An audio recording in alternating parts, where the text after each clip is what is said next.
amigos, ¿cómo están? Yo soy muy feliz de grabarles un nuevo video para su canal. Me presento, mi nombre es Roberto Andrés Chávez González. Bueno, y sin más preámbulos, comencemos.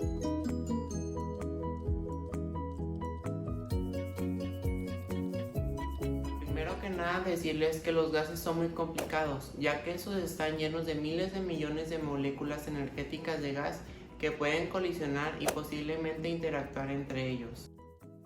Dado que es difícil predecir de forma exacta un gas real, la gente creó el concepto de gas ideal, que es una aproximación que nos ayuda a predecir el comportamiento de los gases reales.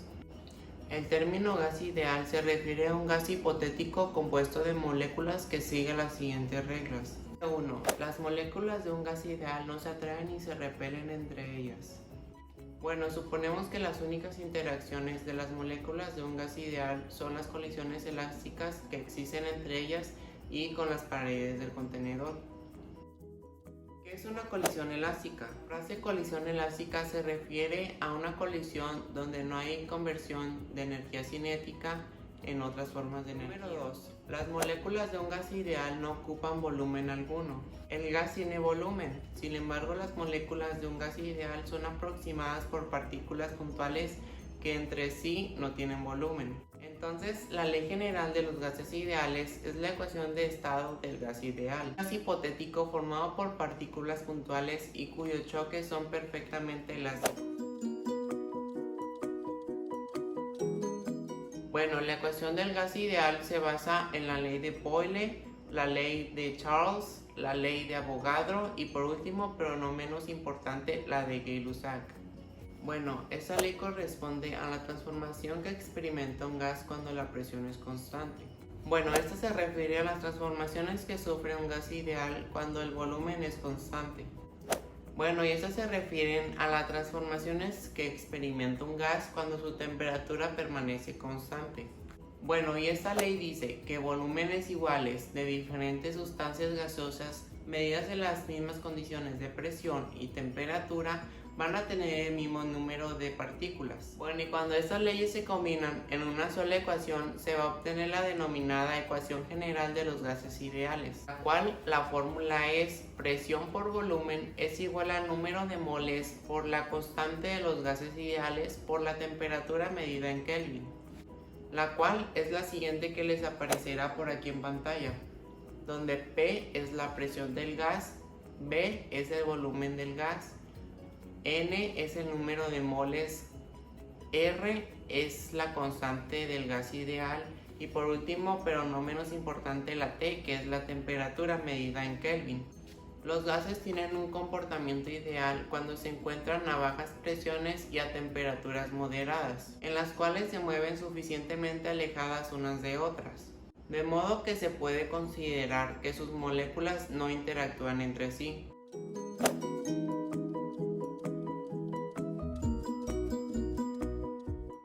Bueno, y existen tres tipos básicos de gases ideales. Bueno, y el primero es el gas ideal de Maxwell-Boltzmann, el cual a su vez se clasifica en gas ideal termodinámico clásico y en gas ideal cuántico. Bueno, y el segundo tipo es el gas ideal cuántico de Bose, que está compuesto por bosones. Bueno, y el último tipo es el gas ideal cuántico de Fermi, que está compuesto por fermiones.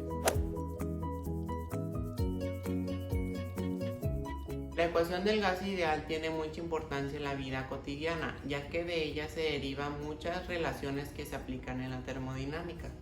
Y además es de gran utilidad para calcular las propiedades de un gas en ciertas condiciones, ya sean de presión o de temperatura.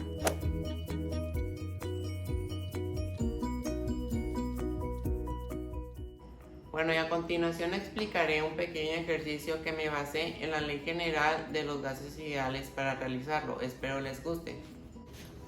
Bueno, y pues el problema nos dice así: un contenedor con capacidad de 80 litros tiene 4 moles de gas a 500 Kelvin. Calcular la presión del contenedor. Bueno, lo primero que tenemos que hacer es obtener todos los datos que nos da el problema y ponerlos en el cuadro de datos, como lo son el volumen, que es de 80 litros, el número de moles, que es de 4 moles, la temperatura, que son de 500 Kelvin, y por último la constante, que es de 0.082 litros por atmósfera sobre moles por Kelvin. Bueno, y el siguiente paso es obtener la incógnita, que en este caso es la presión que se mide en atmósferas. Ya que obtuvimos la incógnita, vamos a despejar la fórmula, que es presión por volumen es igual al número de moles por la constante por la temperatura. Y entonces vamos a despejar la P porque es la incógnita. Entonces tenemos P es igual a N por R por T, y como el volumen está multiplicando, se va a pasar dividiendo. Entonces quedaría aquí. Y ya que obtuvimos esta fórmula, la vamos a poner en ese recuadro, pero ahora con los datos que están en ese recuadro. Entonces vamos a tener presión, que es P, es igual al número de moles, que es 4. Entonces ponemos 4 mol por la R, que es la constante, que equivale a 0.082 litros por atmósferas sobre mol por Kelvin, multiplicado por la temperatura, que son de 500 grados Kelvin. 500 Kelvin sobre el volumen, que es de 80 litros. 80 litros. Bueno, ya que sustituimos los datos de este recuadro en esta fórmula, los vamos a desarrollar en el apartado procedimiento. Entonces tenemos presión es igual, déjenme ir por mi calculadora para hacer esta operación y ahorita regreso. Bueno, ya regresé y voy a hacer esta operación, que es de 4 moles por 0.082 por 500 grados Kelvin, y nos da 164. Entonces tenemos 164 dividido sobre el volumen, que es 80 litros. 80. Bueno, y para calcular las unidades de ese procedimiento nos vamos a pasar al apartado de análisis de las unidades. Entonces tenemos mol multiplicado por las unidades de la constante, que es litros por atmósferas sobre mol por Kelvin, multiplicado por los grados Kelvin. Entonces esto lo vamos a dividir sobre los litros, y tenemos que mol con mol se va a eliminar y Kelvin con Kelvin se va a eliminar. Entonces tenemos litros por atmósferas sobre litros, y lo vamos a poner acá, litros por atmósferas sobre litros. Entonces litros con litros se eliminan y queda atmósferas como unidad de ese problema. Entonces atmósferas es igual a atmósferas. ¿Y cómo lo podemos comprobar? Porque las unidades de la presión son en atmósferas. Entonces tenemos 164 sobre 80 son presión es igual a 2.05 con las unidades de atmósfera. Y déjenme ir con mi plumón rojo para poner el resultado con las unidades. Bueno, ya regresé con mi plumón rojo para poner el resultado con las unidades.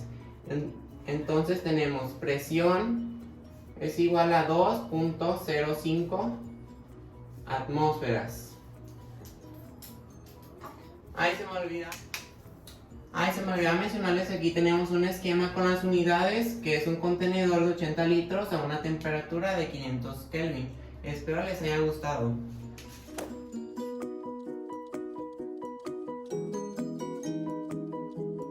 Bueno, y para concluir este video puedo decir que la ley general de los gases ideales es aquella que predice el comportamiento de la mayoría de los gases reales, que están a presión y temperatura ambiente. Esta ley además permite calcular una de las 4 variables a partir del conocimiento de las otras 3. Sin embargo, como dice la página web Khan Academy, el modelo de los gases ideales tiende a fallar en cuanto varían las condiciones de temperatura y presión, pues en esas condiciones las interacciones y el tamaño intermoleculares son importantes.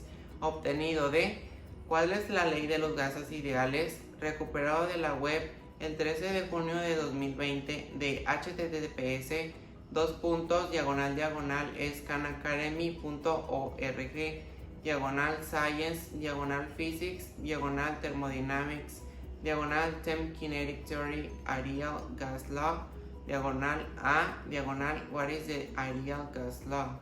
Además, según la página web Química General, dice, son 4 las propiedades que definen el estado o las condiciones en las que se encuentra una sustancia en estado gaseoso: la cantidad de sustancia o número de moles N, la presión que ejerce sus moléculas P, la temperatura a la que se encuentra T y el volumen que ocupa B. Obtenido de Cedros, J, sin fecha, leyes de los gases ideales, recuperado de la web el 13 de junio de 2020 de http://corinto.pucp.edu.pe /química general /contenido /521 y el leyes de los gases ideales.html.